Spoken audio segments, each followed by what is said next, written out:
শুভ সকাল। প্রতিদিনের pre market আপডেটে আপনাদের স্বাগতম। সূচক 33 পয়েন্ট বা 0.63% বৃদ্ধি পেয়ে 5,268 স্থির রয়েছে। বাজারের লেনদেনের ছিল 607 কোটি টাকা, যা আগের দিনের তুলনায় 12% বেশি। বাংলাদেশ ব্যাংকের গভর্নর ড আহসান এইচ মনসুর স্বীকার করেছেন যে নিয়ন্ত্রক সংস্থার প্রচেষ্টা সত্ত্বেও কিছু দুর্দশাগ্রস্ত ব্যাংক সরকারি সহায়তা ছাড়া টিকতে পারবে না। সিপিডি সম্মেলনে বক্তৃতা দেওয়ার সময় তিনি কর্পোরেট সুশাসন উন্নত করার চলমান প্রচেষ্টার উপর জোর দেন।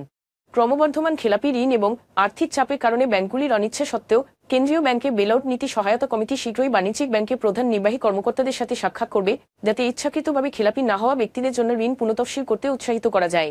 কিছু ব্যাংকের যুক্তি অনুযায়ী বিদ্যমান নিয়মকানুন যথেষ্ট এবং খেলাপি না হওয়া ব্যক্তিদের জন্য নীতিগত পরিবর্তনের প্রয়োজনীয়তা নেই। সিন্দার বাংলাদেশ ঘোষণা করেছে যে বাংলাদেশ অর্থনৈতিক অঞ্চল কর্তৃপক্ষ নারায়ণগঞ্জের বিশেষ অর্থনৈতিক অঞ্চলে অবস্থিত তার নতুন প্ল্যান্টের বাণিজ্যিক কার্যক্রম পরিচালনার অনুমোদন দিয়েছে। 2022 সালে 78 মিলিয়ন মার্কিন ডলার বিনিয়োগে নির্মিত এই কারখানাটি লক্ষ্য হল স্থানীয়ভাবে 90% পণ্য উৎপাদন করে বিপ্লব ঘটানো।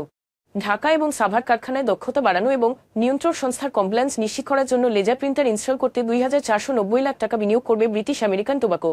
জাতীয় বাজেটের শুল্ক সমন্বয়ের পর প্যাকেজিং বিলম্ব এবং মূল্যের অসামঞ্জস্যতা রোধ করার লক্ষ্যে এই পদক্ষেপ নেওয়া হয়েছে।